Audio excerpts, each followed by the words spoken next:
Starbucks testing out healthier Frappuccino recipes. The company says sales of the drink dropped because people are more health conscious. The new recipes are being tested in 600 stores across California, Missouri, and Rhode Island. Sugar is bad. Everyone knows that. It's 2025, not the Middle Ages. Did you know there are things way worse than that hiding behind the Starbucks logo? Why is a billion-dollar coffee empire still flooding your cup with more sugar than your pancreas can legally process and more microplastics than the industry average? But those are just two of many things you absolutely need to know before you purchase your next Starbucks. Let's be real, customer health does not seem high on the priority list. Not a conspiracy, just how the business works.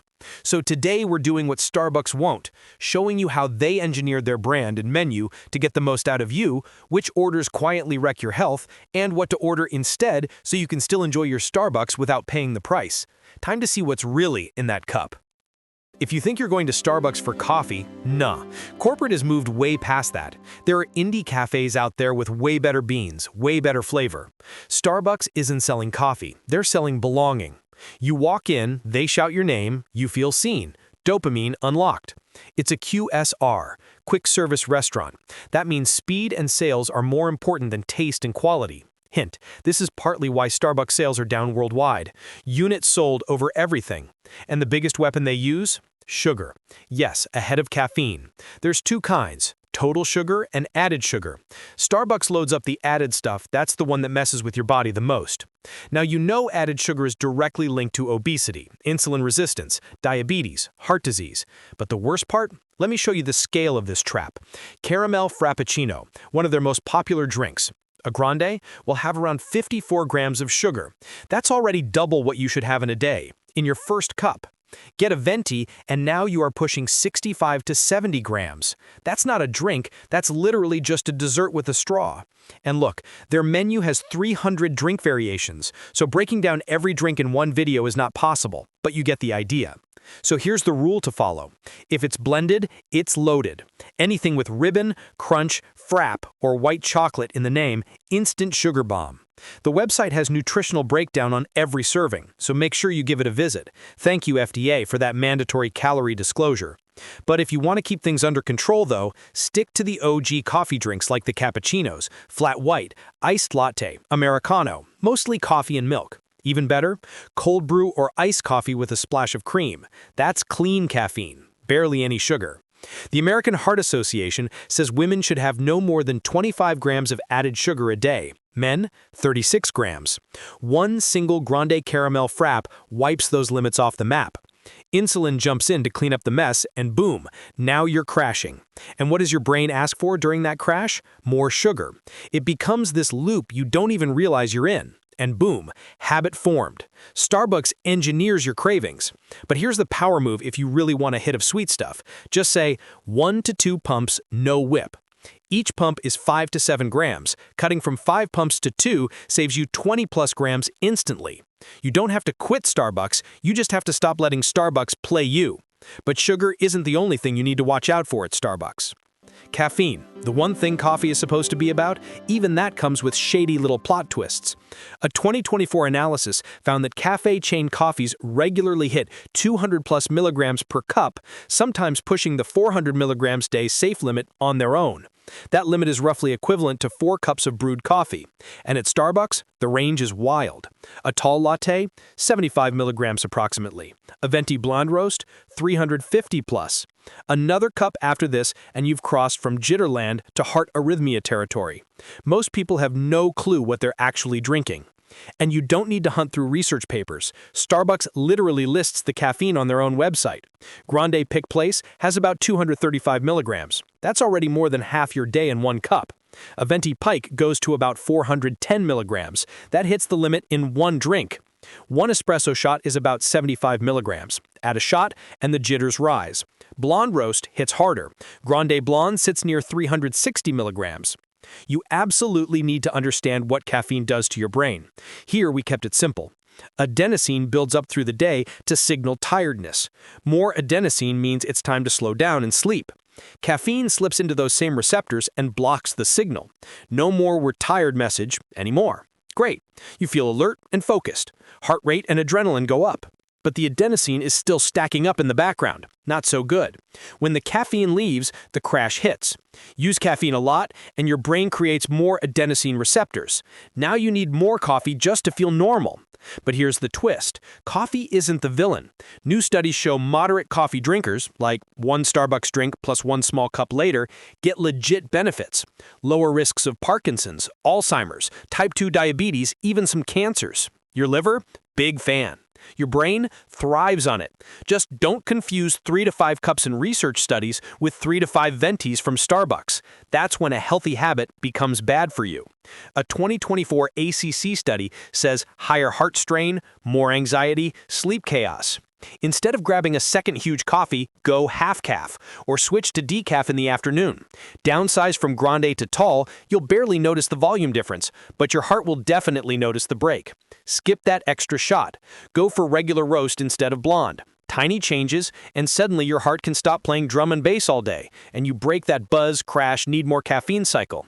But caffeine is one part of the story. Let's dive into what calories their orders camouflage if you don't pay attention. A caramel Frappuccino, Starbucks' golden child. That one drink, 380 calories, 54 grams of sugar. That's more sugar than 2 full-size Snickers bars, liquefied and served with whipped cream. Now, for context, an average adult diet in the US sits at 2,000 calories a day, according to the FDA. That's your total energy budget. So you've just spent almost 20% of your day's calories on your morning drink. Impossible to stay in range for the rest of the day. Why? They're liquid calories. Your stomach doesn't feel them the way it does solid food. No stretching, no satiety hormones firing off to say, hey, we're full. So your body stays hungry and your brain still goes looking for breakfast. Result? You've just consumed 400 empty calories that don't count in your body's fullness meter. Within an hour, you're reaching for a bagel or muffin. And guess what? Both are sitting right there on the Starbucks counter waiting for you. Now add that muffin, say the blueberry muffin, 380 calories, 39 grams sugar, or the bacon Gouda sandwich, 370 calories, 18 grams fat, and your coffee stop just turned into a 1,000-calorie meal before 9 a.m. This is why nutritionists warn against drinking your calories. You're not sipping coffee, you're sipping confusion. Your hormones think you're starving, your pancreas thinks you're drowning in glucose, and your metabolism's somewhere in between trying to cope. Starbucks can legally pump 3 times your safe sugar limit into one drink, and all they need to say is treat yourself. And that's exactly the problem.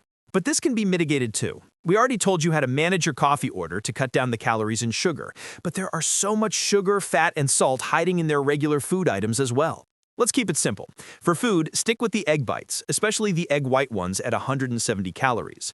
At 290 calories and 20 grams of protein, the spinach, feta, and egg white wrap is also a good option.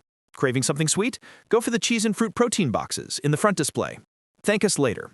You still get the treat plus some fibers, without building a coffee calorie habit that sneaks pounds on you, not so subtly. But just when you thought the danger stopped at calories, your cup joins the party. Those innocent Starbucks cups? They're not so innocent. Both paper and plastic ones can still shed microplastics straight into your drink. A single cup of hot water can release 1,000 to 4,000 microplastic particles in under 15 minutes, meaning your morning latte might come with a tiny plastic side order you never asked for. And Starbucks makes things extra fun because not every store is serving the same cup anymore. Some US locations started rolling out these new fiber-based eco cold cups, and that's great, but it's still not rolled out everywhere. Hot drinks, still paper cups with a plastic liner in most places. The exact setup that sheds plastic when heated. So yeah, paper cup equals safe isn't the plot twist you think it is. The real microplastic supervillain at Starbucks isn't the cup, it's the tea. Those silky Tivana Tazo tea pouches, they're not fancy fabric. There's plastic in the mesh, in the lining, in the heat seal, all of it. Drop that pouch in boiling water, and microscopic plastic fragments will peel right off. And yes, this stuff can get tiny enough to cross into actual human tissues. We're still figuring out how bad the long-term effects are, but I'm guessing plastic organs isn't on anyone's vision board. So the next time, just bring your own non-plastic tumbler, stainless or insulated, whatever you like. 1 cup, infinite lattes. Ordering tea? Ask for the tea pouch on the side and use your own infuser. Don't let that boiling water turn the pouch into a plastic smoothie. And if you have to use the store cups or a takeaway one, don't let it sit. Drink it fast before the heat starts pulling more stuff out of the lining. Simple moves, zero extra effort. Your body will thank you later. So far, we've covered a lot of stuff. You might wonder, humans are smart. How do we not see this? Well, even the smartest people fall for traps when a corporation spends millions engineering your cravings and manipulating your choices. In labs, rats press levers for sugar water until they forget what hunger feels like. Now give the rat a caramel drizzle, soft jazz, and a loyalty card. That's Starbucks. It didn't start as a cult, just coffee beans. Then came Howard Schultz, the salesman who saw a void. People wanted a third place, not home, not work, just somewhere to exist. Warm lighting, cinnamon scent, acoustic playlist tuned between 60 and 80 BPM. The tempo proven to relax the brain. Even the color palette was tested to feel earthy and trustworthy. Some of the tables were made round so people don't feel lonely when sitting alone. This isn't a coincidence, it's consumer architecture. Neuroscientists have found that sugar, fat, and caffeine activate the same reward pathways as addictive drugs. Starbucks engineers its drinks to hit all three triggers at once. That's a jackpot. But it goes deeper. Behavioral economists call this the variable reward loop, the same system slot machines use. Every visit, your drink feels earned, your name on a cup, a smile from a barista, maybe a new flavor drop. That tiny unpredictability keeps the dopamine cycle alive. And it works. The average Starbucks customer visits 6 times per month, and 21% of them go 16 plus times. Over 10% visit daily. That's habit-level behavior, not preference. The coffee is the delivery system. The product is validation. You think you're choosing freely. You're just pressing the lever they built. And like those lab rats, it's not hunger driving you anymore. It's the loop. So make sure you don't let them think for you. In a world where every brand is hunting your dopamine, the only defense is awareness. Before you tap your card, ask one simple question. Did I want this, or did they make me want it? If the answer feels shaky, step back. You're not anti-Starbucks, you're just not a puppet. Buy when you choose, not because a playlist and whipped cream hacked your brain. But that begs the question, if they can influence your cravings that easily, what else are they doing behind the counter? Peel back that green mermaid sticker. Behind the cozy latte is a $100 billion empire running on strategic ethics. Price hikes? Yes. Union busting? Double shot. Workers striking for sick leave and livable wages? Triple shot with foam. In 2023 alone, Starbucks faced 400-plus labor complaints for firing and threatening baristas trying to unionize. Yet the company still calls them partners, a family where the execs fly private and the baristas can't afford health care. And those ethically sourced beans? A Channel 4 investigation found kids as young as 13 picking coffee for less than minimum wage. Farmers earn under £1 a pound, while you pay $6 a cup.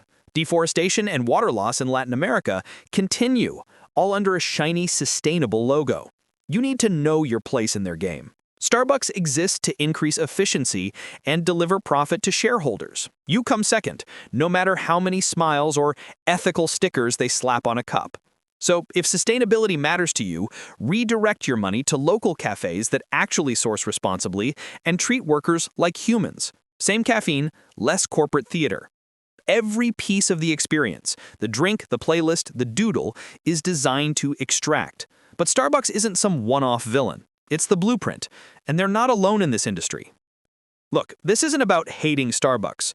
Corporations exist to sell comfort, not truth. So, yeah, grab your coffee, but do it knowing what's in it and what it costs beyond the receipt. Make your own brew once in a while. Read the labels. Ask the boring questions. They're the ones that save you long-term. You don't need to quit your favorite drink to take back control. You just need to stop giving blind trust to people who profit from your habits. At the end of the day, it's not coffee. It's about choice. Real, informed choice. Click that subscribe button and share this video with that Starbucks person in your life. Continue your adventure in the food world by clicking on the video YouTube carefully selected for you. We will see you in the next one to provide more actionable advice.